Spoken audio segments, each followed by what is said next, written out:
For those in the chat and watching who don't know, I am a congressional staffer, and so I get a frontline look at a lot of the really good people up here helping us fight the fight, and the far more numerous stupid people up here who the jury is still out if they are malicious or incompetent. It's probably a little bit of both.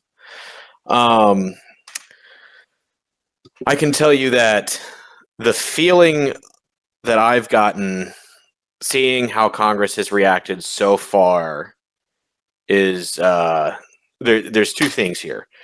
On the rhetorical side, you have the types like Ted Cruz and Langford in the Senate, and there have been a couple of bad people in the House who've said this too, who basically try to make this a both sides issue. They did the same thing after the Steve Scalise shooting, by the way. It was a both sides need to come together and, work together and tone down the rhetoric. And, as Republicans, we should try to make nice with people who want to blow our brains out all over the House floor.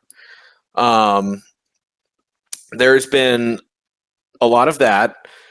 There's also been much more than I initially expected, but nonetheless was pleased to see. There have been some people, like I will give a shout out to Bob Onder, specifically of Missouri, who have really upped the tenor of their rhetoric, basically calling the left evil and calling all leftists evil on the House floor, which that is not a substantive victory, but that is a rhetorical victory nonetheless, and that is, in my opinion, like the bare minimum we should expect of our elected representatives.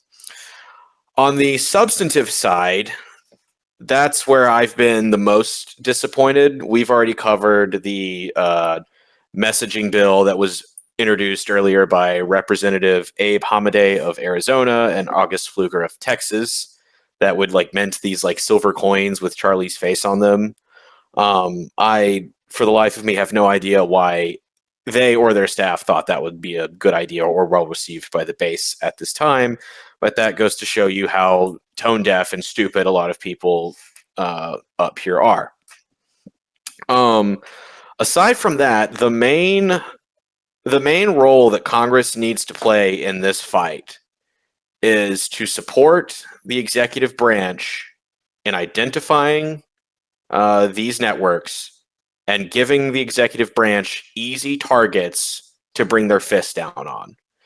That is done mainly through the congressional committees.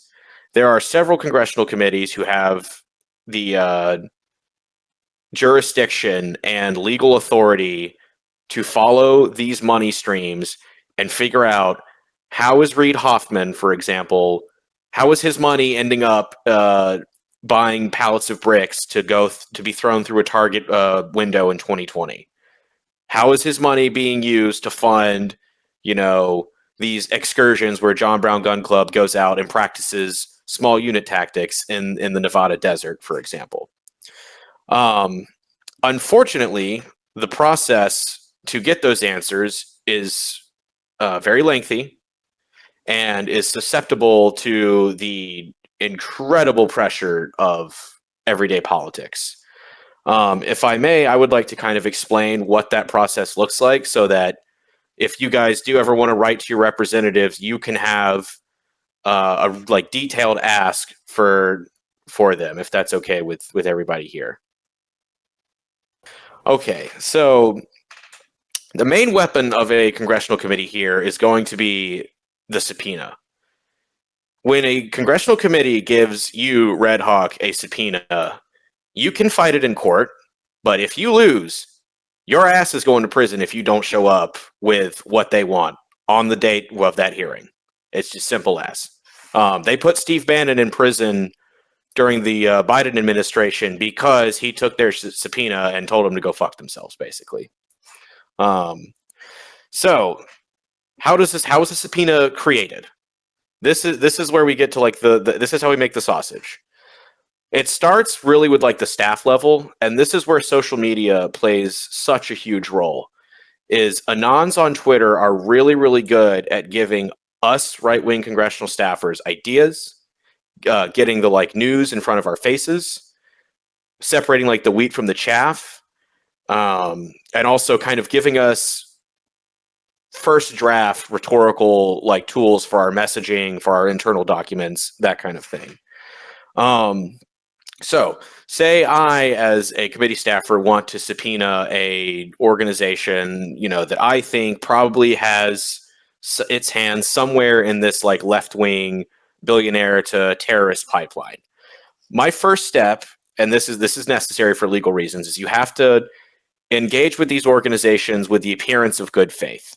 Almost every single time when they're doing something wrong, they're going to either try to delay or stall. When that happens, you escalate, and this is where the send a letter. You see congressmen bragging about how they sent a letter here, they sent a letter here. This is really what they're talking about. It is like the next step of that escalation ladder, where you send in writing a concrete list of either asks or demands, and you can say, what is your rationale for sending money to this group or that group? How can you track this money? Where did you get this money from? Did you know that this money is reasonably believed to be going to fund this or that illegal activity? XYZ. This is where lawyers get involved, because the step after this is when you actually hold a committee hearing. These are the things that are televised on Fox News if they're worthy enough, or on C-SPAN if they're not. If you're watching C-SPAN in your free time, please seek professional help.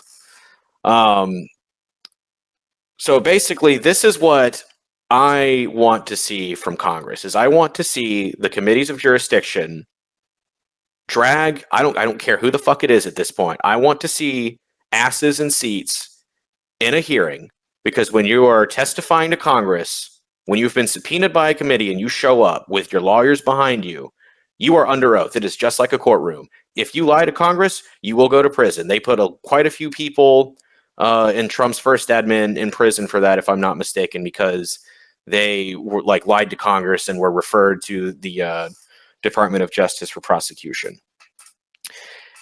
So you would think getting a subpoena would be easy, right? You're wrong. You see, who introduces a subpoena into a courtroom? It's actually not the committee. It's the Speaker of the House himself.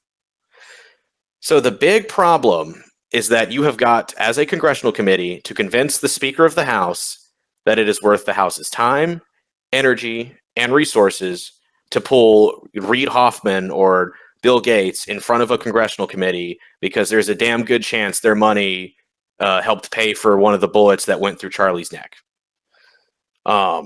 This is where personnel becomes a huge problem.